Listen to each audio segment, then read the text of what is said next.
Neste momento, não se pode realmente negar mais que o maior inimigo da Ucrânia agora se tornou as pessoas que têm fingido apoiá-la ao longo destes anos, que têm evitado qualquer saída pacífica e continuam a escalar a situação em detrimento do futuro da Ucrânia, mas não deveria ser uma surpresa que Trump esteja a tentar neutralizar os líderes europeus desta forma.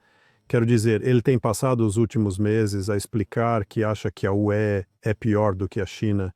Ele também sabe que muitos dos líderes europeus apoiaram abertamente Biden ao ponto de interferência eleitoral com os britânicos. Vale também a pena lembrar que, no final da administração Obama, quando Obama criou a maior confusão possível nas relações com os russos para dificultar a melhoria das relações por parte de Trump durante a segunda administração, os europeus juntaram-se a essa confusão nas relações com a Rússia no final da administração Biden, com os mísseis de longo alcance e tentando realmente sabotar Trump a cada passo. Então, sabe, e creio que ele também está ciente de que sempre que os líderes europeus visitam Washington e o elogiam, chamando-o de Daddy e todas essas coisas, o principal que desejam promover são propostas como um cessar-fogo incondicional, algo que soa como paz, mas que é impraticável. E, novamente, o objetivo primordial é canalizar a fúria e a pressão de Trump em direção aos russos. Portanto, não deve ser, presumo, uma surpresa significativa que, bem, se estiver correto, o objetivo seria então marginalizar os europeus. De facto, provavelmente viu este discurso, cerca de 10 minutos de discurso de Zelensky em frente a um ecrã verde um pouco sombrio, Sim. de cinzento atrás dele. Acho que ele estava, de certa forma, a condizer com a mensagem também. Ele estava a salientar que, sabe, os ucranianos são feitos de aço, mas mesmo o metal mais forte quebra sob pressão suficiente. Então, ele fez isso. Não é um discurso de vitória. Não é, de facto. Parece efetivamente que há um certo reconhecimento de que estão a aproximar-se do fim neste contexto. Na realidade, todo o seu discurso estava focado no dilema: ou lutamos ou perdemos o que é nosso, ou erramos. Ou alienamos Trump, ou aceitamos um acordo que seria extremamente humilhante. Portanto, por definição, um dilema onde não existe um bom resultado, né, o que é uma saída razoável, poderia ser uma boa saída para Zelensky ao vender isto como não sendo culpa dele, fomos vendidos ou traídos. Mas em termos da arquitetura de segurança mais abrangente, dado que mencionou isto, como antevê este acordo a moldar o sistema de segurança mais abrangente? Bem, os pormenores, evidentemente, não estão presentes. A mensagem é uma de linhas de comunicação e a sua direção para um relaxamento das tensões em toda a Europa. As consequências são claras e isso representa uma grande diminuição do papel da NATO em geral na segurança europeia. É bastante claro e evidente, creio eu, no que diz respeito à reação da Rússia, pois esta questão foi levantada. O senhor Putin proferiu uma declaração durante uma interrogação. Creio que foi a senhora Matvienko, a presidente do Conselho da Federação, quem levantou esta questão no início da reunião virtual semanal do Conselho de Segurança da Rússia que ocorreu ontem. Ela solicitou a Putin que fizesse um comentário sobre o plano de paz e ele prontamente comentou: os russos não se têm comprometido. O senhor Putin estava geralmente predisposto em relação ao plano, mas não está a mostrar as suas cartas, porque se dissesse algo positivo sobre ele, isso seria ainda mais uma razão para os europeus reclamarem. Este é basicamente um plano russo e, se ele dissesse algo negativo sobre o plano, estaria a alimentar a oposição interna a aceitar qualquer coisa menos do que uma vitória total. Relativamente a este assunto, gostaria de chamar a atenção dos meus colegas, alguns dos quais já concederam entrevistas ontem. E não estou, de modo algum, surpreendido que rejeitem este plano, pois são representantes das posições maximalistas, ultranacionalistas e ultra-ortodoxas nas franjas do Kremlin. Saliento que é nas franjas do Kremlin, uma vez que o Sr. Putin não se encontra nesse campo. Portanto, eles rejeitam qualquer coisa que não seja uma vitória completa. O problema com essa posição é que a vitória completa é impossível e ninguém deseja enfrentar esse facto. Passamos por quase 4 anos de conflito bélico e, sempre que a vitória russa parecia estar ao alcance, surgia um novo nível de escalada cada vez mais perigoso e ainda mais irresponsável. E agora estamos no ponto de total irresponsabilidade por parte dos chamados líderes europeus frenéticos. Estou a pensar em Macron e Starmer, que nos últimos 2 dias disseram estar prontos para enviar tropas e vão enviar tropas para a Ucrânia para a proteger. Em suma, a vitória total da Rússia é impossível. A única opção viável é um conflito bélico total na Europa. Portanto, a noção de que a Rússia persistirá na luta porque obterá um acordo mais favorável no final é totalmente ilusória. E lamento apenas que os meus colegas se agarrem tão teimosamente a isso porque detestam Trump, recusam-se a reconhecer que o homem possa fazer algum bem neste mundo. E eles estão tão profundamente comprometidos nesta postura anti-Trump quanto os neoconservadores, o que é bastante surpreendente. Contudo, essa é a realidade na qual nos encontramos atualmente. Sim, bem, eu partilho do teu pessimismo em relação a isto, sobre o desejo por parte do lado russo de buscar uma vitória completa, porque ignora que, se quiseres, eles já conquistaram a guerra, isto é justo, mas eles também têm de ganhar a paz a seguir. E penso que uma vitória sem que os ucranianos aceitem a derrota só pode seguir dois caminhos. Ou a Rússia terá de ir até o final para conquistar toda a Ucrânia, o que seria um autêntico espetáculo de horror, pois eles não desejam avançar para as regiões ocidentais da Ucrânia onde não estão presentes. Ninguém os receberá de braços abertos. E isto transformar-se-ia então num atoleiro, ou podem simplesmente expandir-se, ir para Odessa, recuperar os territórios históricos russos, mas depois deixarão as partes ocidentais da Ucrânia. Isso então formará um centro de guerra de guerrilha durante décadas. E, claro, né, os europeus fariam tudo o que pudessem para apoiar. E, obviamente, os americanos, pelo menos a próxima administração, provavelmente se juntariam. Assim, tornar-se uma confusão terrível. Portanto, todas estas comparações com a Segunda Guerra Mundial e a derrota da Alemanha nazi não acho que sejam úteis, porque não creio que haja um caminho claro para uma vitória militar total sem que haja alguma aceitação de derrota do outro lado. Na verdade, é um mau exemplo, pois os alemães aceitaram a derrota no fim. Porém, Acha que os europeus podem mudar esta situação? Não, acho que a paz. considero que a causa europeia, tal como está delineada atualmente, e a liderança europeia presente são completamente desprovidas de esperança. As soluções do Sr. Trump, claro, são bem insultuosas para Nova York. Que assim seja. Mas acho que ele está a preparar o caminho para uma mudança de regime na Europa Ocidental. Se isto avançar, se o plano avançar, se a paz for estabelecida, e isso será muito rápido. Basta olhar para o tempo. As disposições que foram estabelecidas indicam que haverá um cessar-fogo imediato assim que este plano for assinado e que se iniciará o processo de retiradas por parte das forças ucranianas das áreas que ainda ocupam em Donetsk e, evidentemente, a retirada das forças russas das regiões que não pertencem a Novoiarsia, ou seja, as duas regiões de Donbass, assim como Zaporójia e Kherson.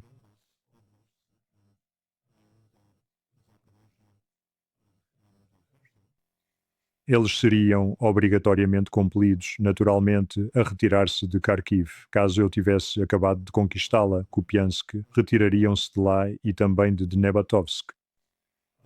Assim, os retiradas começariam e, nesse ponto, ter-se-ia um cessar-fogo total. O outro elemento é que isto é, de maneira notavelmente civilizada por parte dos norte-americanos. Eu estava a antecipar que o Trump tentaria orquestrar pôr através das agências de inteligência, incluindo a CIA, um golpe de Estado em Kiev e a substituição de Zelensky, seja por ele ser colocado num avião ou por ser colocado num cemitério. Substituição de Zelensky por uma personalidade como Aristavich, que esteja devidamente preparada para alcançar uma paz genuína e duradoura com a Rússia. Em vez disso, lemos que dentro de 100 dias estarão nas eleições, e isso é notavelmente democrático para uma mudança de regime imposta pelos Estados Unidos. Tanto para o Sr. Trump ser um fascista. Se todos sabem que o Sr. Zelensky será destituído do cargo, isso é uma conclusão inevitável. Quem será eleito? Bem, essa é uma questão interessante. Sim, é. Bem, é realmente muito rápido. Tudo isto pode acontecer rapidamente. Quero dizer, isto pode, claro, prolongar-se também, não deve ser dado como garantido, mas acho que a forma como isto foi planeado, dando essencialmente um aviso de uma semana para aceitar, é bastante rápida. Antes mencionaste que o dia de ação de graças era no dia 24. É na quinta-feira, dia 27. Mas sim, desculpa. Bem, detalhes, no entanto, sobre o... Parece que, se Trump perceber que a razão dos conflitos com a Rússia é esta arquitetura de segurança pós-Guerra Fria que cria uma Europa sem a Rússia, isto estava novamente ligado ao modelo unipolar hegemônico. Portanto, se reconhecer que existe multipolaridade, não quer empurrar os russos demasiado para junto dos chineses. Faria sentido se isto for mesmo o que ele quer, a paz. Suponho que a suspeita do lado russo é que será difícil fazer a paz com quem não quer paz. E há sempre alguma suposição de que não sabem se Trump está a tentar ajustar-se ao mundo multipolar ou simplesmente a procurar novos esquemas para restaurar a dominância do Zerauer. Provavelmente é a última opção, mas de qualquer forma é necessário que os EUA reduzam um pouco a sua presença na Europa, mas, como sugeriu antes, há a necessidade de, penso eu, reformular ou mudar a Europa. Parece estar um tanto integrado neste plano de 28 pontos, pois o plano menciona aspectos como o novo tratado START. Isto não tem absolutamente nada a ver com o conflito em questão. Bem, pode-se afirmar que é uma estratégia para atrair os russos, mas também menciona que a Rússia deveria ser convidada a regressar ao G8. Isto fez-me rir um pouco mais uma vez, porque não me recordo de os russos alguma vez terem formalmente solicitado para regressar ao G8. Dito isto, está em consonância com a noção de que as questões bilaterais pendentes entre os Estados Unidos da América e a Federação Russa estão resolvidas e que a Rússia fez esforços para ser reintegrada no sistema organizado ocidental, que a afastou ligeiramente do arranjo dos BRICS. Quero dizer, não vou ser excessivamente pessimista, né? É possível que os russos aceitem este convite se ele se mantiver, mas não vão deixar os BRICS. Mas eles podem ter, compreende, num mundo multipolar é necessário lidar com todos os lados. Mas quanto a uma possível mudança de regime na Europa, será que a Europa não se desmoronaria por si só? Pensa que, uma vez que a paz seja alcançada na Ucrânia, quero dizer, há muitos problemas que têm vindo a acumular-se há já algum tempo. Sim, acho que a liderança fundeliana vai colapsar. Penso que haverá outra moção de confiança e que a perderão. Acredito que a facção liderada por Orbán no Parlamento Europeu irá adquirir significativamente mais influência do que possuiu até o momento, mesmo já contando atualmente com 25% ou mais dos deputados entre os seus apoiantes. Acho que gostaria de me virar para um lado pela natureza peculiarmente americana e de Trump de vários termos, ou seja, o lado empresarial americano disso. Como mencionei anteriormente, acredito que Trump está firmemente determinado a estabelecer um apoio robusto na sociedade civil dentro dos Estados Unidos para o que está a empreender, envolvendo ativamente o setor empresarial. Nesse sentido, ele está a seguir o exemplo de Richard Nixon e da detente do início dos anos 1970 até meados dos anos 1970, ou seja, grandes corporações serão convidadas pelos americanos que supervisionam a reconstrução da Ucrânia a participar ativamente. E existem recursos financeiros nestes fundos de desenvolvimento.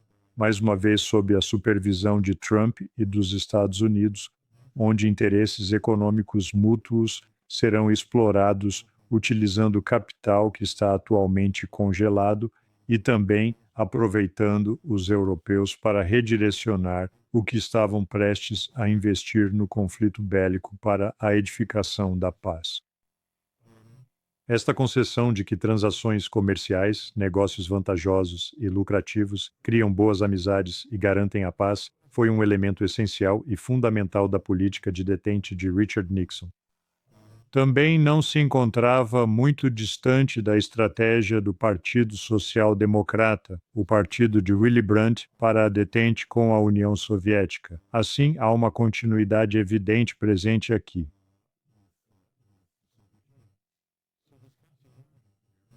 O senhor Trump está a adotar tópicos do Partido Republicano e isso abrange os temas de Ronald Reagan sobre a restrição de armamentos nucleares ou, pelo menos, a imposição de limites aos armamentos nucleares. Portanto, existe uma continuidade evidente em diversos elementos deste plano de administrações anteriores e é uma mudança significativa em relação ao que observamos nos últimos 30 anos de hegemonia global dos Estados Unidos. Relativamente ao G8, é evidente que os russos não têm interesse. Lembro-me claramente que, após a reunião do G8 que estava programada para acontecer na Rússia ter sido cancelada e a Rússia ter sido excluída do G8, Putin expressou-se de maneira bastante direta, afirmando que não tinha sido uma satisfação participar, pois normalmente era convidado apenas após as discussões terem iniciado e depois dos outros 7 países terem alcançado um consenso entre si, sendo-lhe então comunicada a decisão conjunta, que geralmente condenava a Rússia. Considero que a situação atualmente é um tanto distinta. Não apenas é de suma importância para Trump reintegrar a Rússia nas estruturas de governança global que são predominantemente dominadas pelos Estados Unidos e pelo Ocidente, mas também é uma forma de garantir um diálogo contínuo e ininterrupto com a Rússia. E no renovado Grupo dos 8, a Rússia não se encontraria isolada. Isso é bastante evidente. Pelo menos enquanto Donald Trump permanecer na presidência, a Rússia teria um defensor na figura do presidente dos Estados Unidos. Dentro do renovado Grupo dos 7, agora conhecido como Grupo dos 8, existem 2 blocos claramente distintos. Estou convencido de que Donald Trump já demonstrou a inutilidade de considerar os BRICS como um apoio essencial para a Rússia e o mundo ao desmantelar o comércio de petróleo com a Índia. Aqueles dos meus colegas que têm proclamado a ideia de que a diocese poderia fazer algo para prejudicar de forma significativa a Rússia em termos econômicos simplesmente se recusaram a considerar o que ocorreu nas últimas 2 semanas, incluindo no dia de ontem, quando outro grande importador de petróleo russo na Índia cessou as compras, não de fato, mas por meio de uma declaração. Portanto, a realidade dos BRICS como um suporte essencial e absolutamente vital à Rússia foi completamente refutada. E penso que isto será reconhecido muito em breve. Bem, nesse formato do G8 de simplesmente pressionar todos, colocando pressão sobre Putin, este é o formato comum, no entanto, não apenas da União Europeia, mas também da NATO, sabe? O Conselho NATO-Rússia. Os russos queixaram-se sempre do mesmo ao longo dos anos, que os países da NATO já tinham uma posição comum antes de se reunirem com eles. Assim, em vez de terem discussões abertas desde o início, começam com esta poderosa posição de negociação coletiva para pressionar os russos.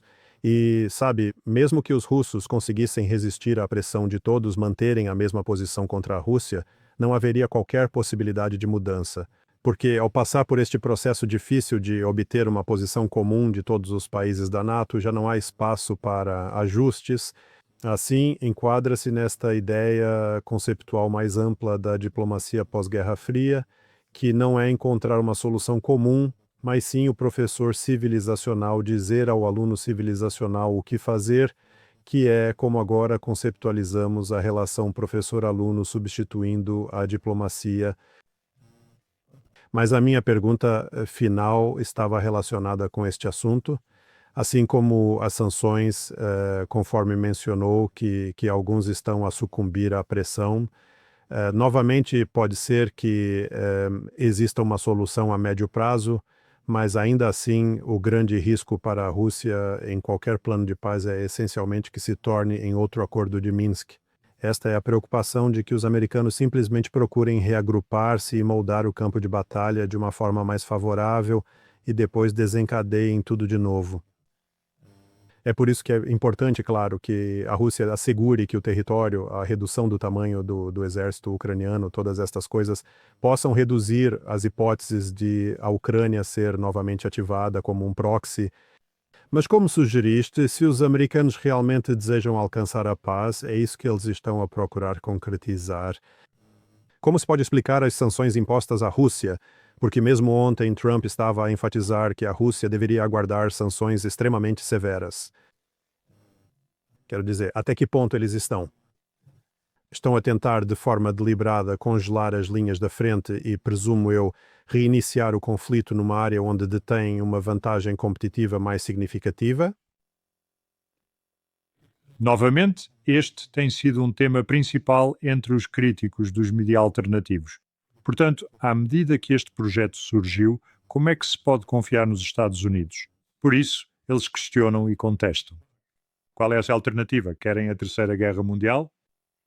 É necessário assumir que isto representa um processo contínuo e não o término do processo, que isto promove o diálogo e identifica como tópicos merecedores de discussão aquilo que tem sido ignorado pelos Estados Unidos e seus aliados ao longo das últimas 3 décadas, especificamente o reconhecimento dos interesses de segurança da Rússia. Portanto, existe motivo para ter esperança. O Sr. Trump não é o Sr. Biden. O Sr. Trump não é controlado pelos neoconservadores, e acredito que nos próximos dias ou semanas ocorrerão alterações na administração. Não consigo imaginar como Rubio pode permanecer como secretário de Estado. As pessoas perguntaram, sim, qual foi o papel do Departamento de Estado nisto? Zero, porque o Sr. Trump entendeu que o Departamento de Estado está completamente corrompido de cima a baixo. O Departamento de Estado está sob o domínio de indivíduos que foram colocados em posições estratégicas após as purgas que Cheney iniciou ao assumir o controle efetivo do governo de Bush, essencialmente após os eventos de 11 de setembro. E isso, na minha opinião pessoal, da mesma forma, acredito que o Sr. Lavrov foi colocado à margem. As negociações prosseguiram provavelmente através de Dmitriev e não com a participação ativa de Lavrov. Razão pela qual Zakharov pôde dizer ontem, com toda a certeza, que eles não tinham nada a ver com isso. Ela não teve nada a ver com isso, Lavrov também não, mas Putin e Dmitriev sim. Portanto, isto foi verdadeiramente negociado por intermediários e não através das instituições burocráticas habituais de ambos os lados. E estou convencido de que não há outra opção senão tentar fazer isto funcionar e garantir que não se transforme num Minsk III por essa razão específica. Existem diversas disposições neste plano que atuam contra isso, especialmente o facto de que a figura predominante em todo este assunto, o Sr. Donald Trump, não é Holland. Não é a personificação, Merkel, a personificação de uma Europa russófoba.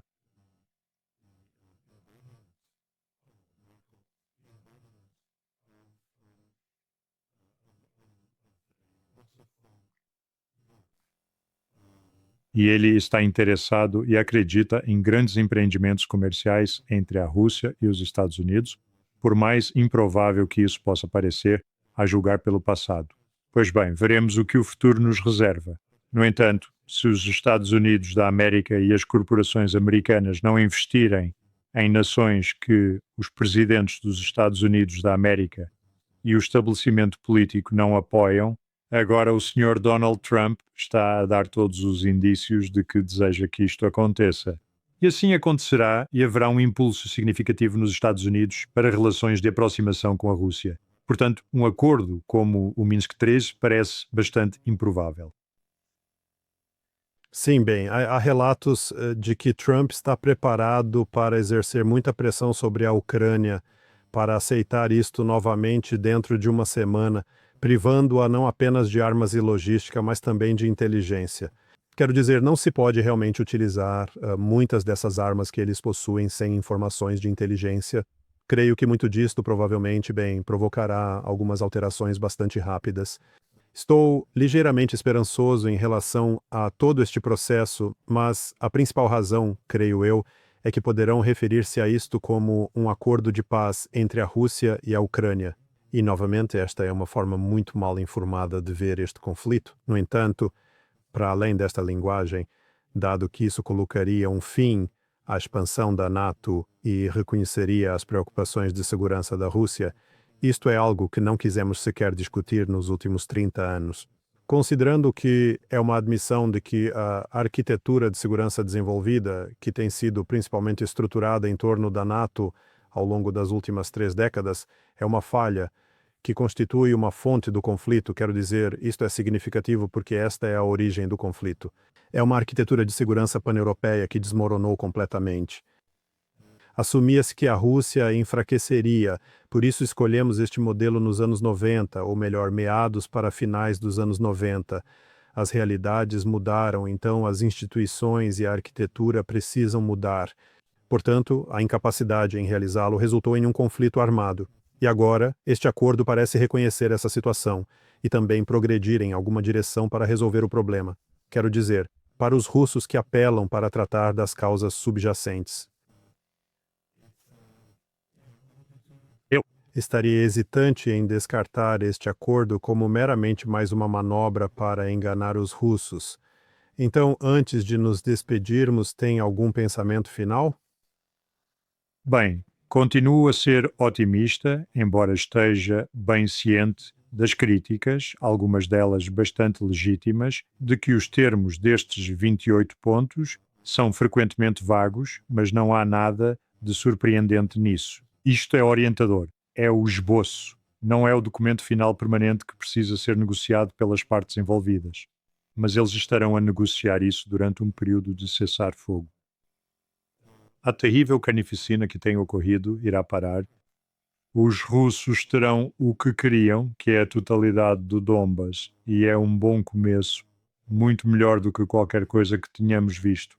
Os Estados Unidos criaram esta confusão e estou muito satisfeito por ver que os Estados Unidos tomaram a iniciativa sob a administração de Trump de pôr fim a esta confusão. Sim, bem, como disseste, é uma posição inicial, e acho que isso é importante porque os russos, sabes, a questão dos fundos russos serem entregues à Ucrânia, não consigo imaginar que isso alguma vez aconteça. No entanto, dado que os territórios mais danificados estão agora sob controle russo, posso ver que os russos concordariam em usar esses fundos para reconstruir territórios que estão agora sob controle russo e também incluir de alguma forma os americanos neste projeto.